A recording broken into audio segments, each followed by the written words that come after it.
Imagine a world ruled not by walls or castles, but by the speed of a horse, the precision of an arrow, and the sheer will of one man. A world where cities could surrender at the sound of approaching hooves, and empires could rise from the barren steppes to conquer half the known world. This was the world of the Mongols, a world defined by ambition, strategy, and relentless determination. From humble beginnings to global domination, from brilliance to collapse, this is the story of the Mongol Empire. In the year 1162, a boy named Temujin was born under a sky of endless winds in the Mongolian steppe. His early life was marked by hardship. His father, a minor tribal leader, was poisoned by rivals when Temujin was just a child. Overnight, his family was stripped of protection. Former allies abandoned them, leaving Temujin, his mother, and his siblings to survive alone in a world of unforgiving winters, scorching summers, and violent tribal conflicts. Hunger, cold, and betrayal shaped the young boy into someone who understood that loyalty was earned, not given, and that power was the only language respected across the steppes. Temujin grew into a man of vision. Unlike many of his contemporaries, he did not rely solely on bloodline or heritage. He built alliances based on merit, loyalty, and skill.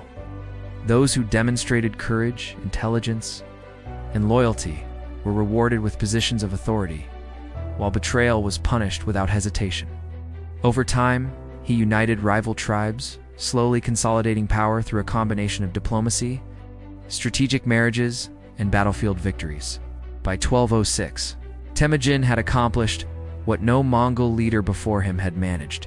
He united the Mongol tribes into a single confederation.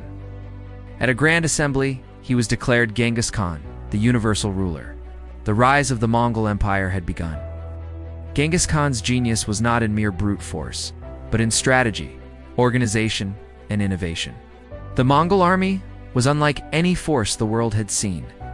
Every soldier was a skilled horseman trained from childhood. From a young age, they learned to ride for days, endure hunger and fatigue, and shoot arrows accurately while galloping at full speed.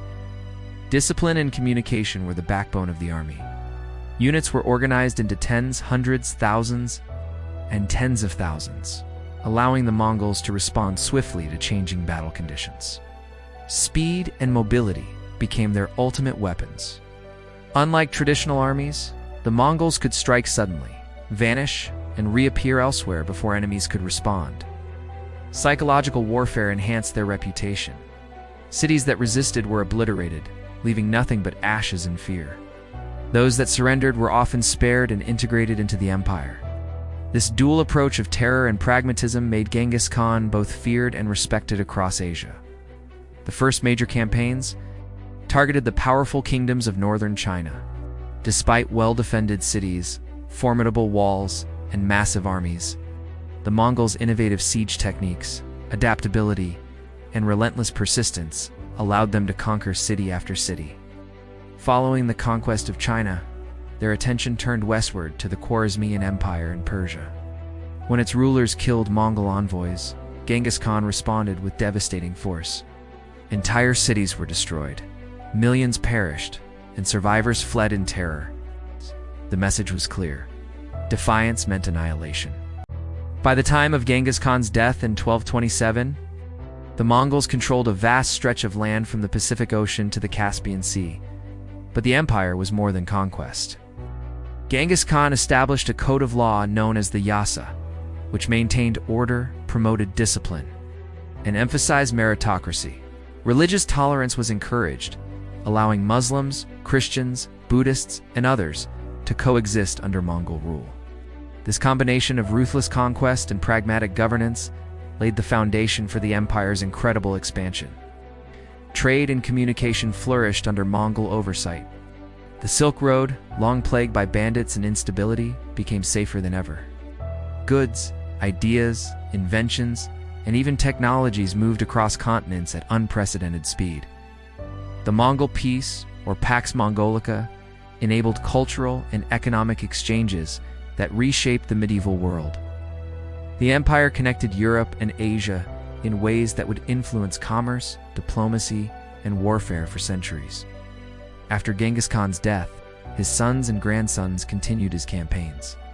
China was fully conquered under Genghis Khan, and the Mongols pressed into Eastern Europe. Cities such as Kiev and Warsaw faced Mongol invasions, demonstrating the reach of the empire. Baghdad, one of the greatest cities of the medieval world, fell in 1258, ending centuries of Abbasid rule.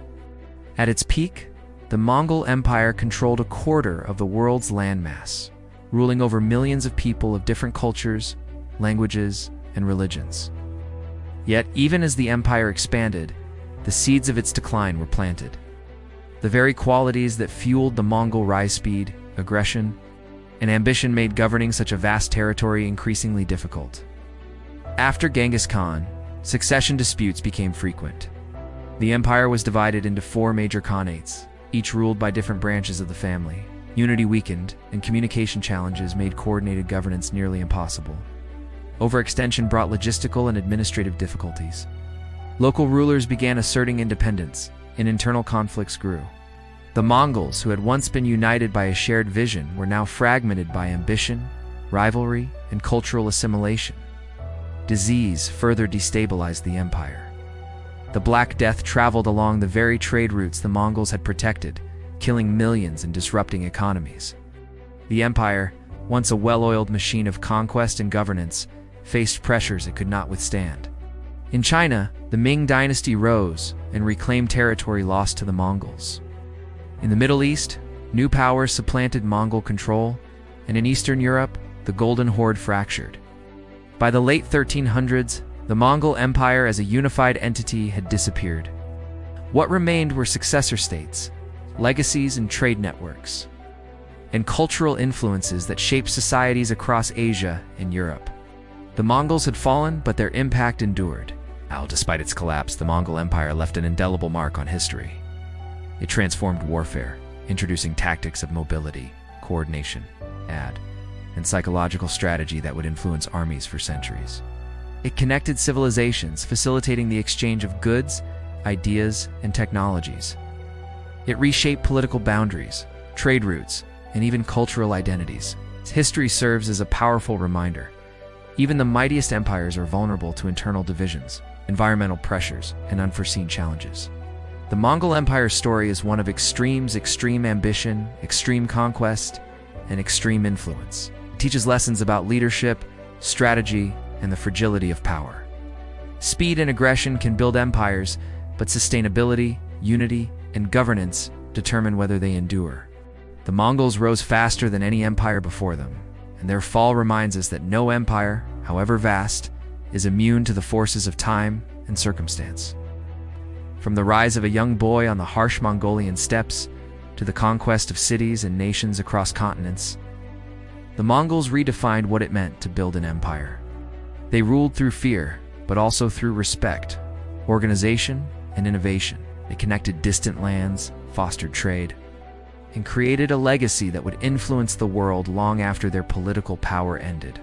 Even today, the echoes of the Mongol Empire remain in the borders of modern nations, in the flow of commerce along historic trade routes, and in the strategies of modern military thought.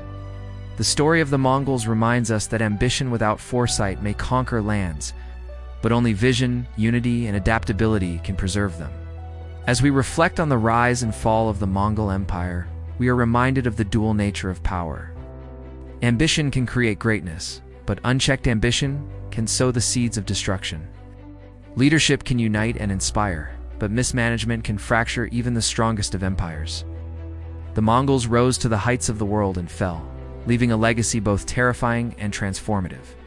If you found this journey through history fascinating, consider sharing your thoughts. Was the Mongol Empire doomed from the start, or could a different path have allowed it to endure? Which empire should we explore next? The Roman Empire, the Ottoman Empire, or perhaps the British Empire?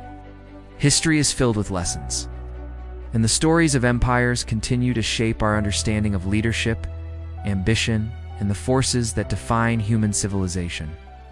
Like this story, if you were amazed by the scale and ambition of the Mongols, share it with someone who loves history. Subscribe to dive deeper into the greatest empires the world has ever known. The Mongol Empire may have fallen, but its story continues to resonate across time, teaching lessons, inspiring awe, and reminding us of the fragility and power of human ambition.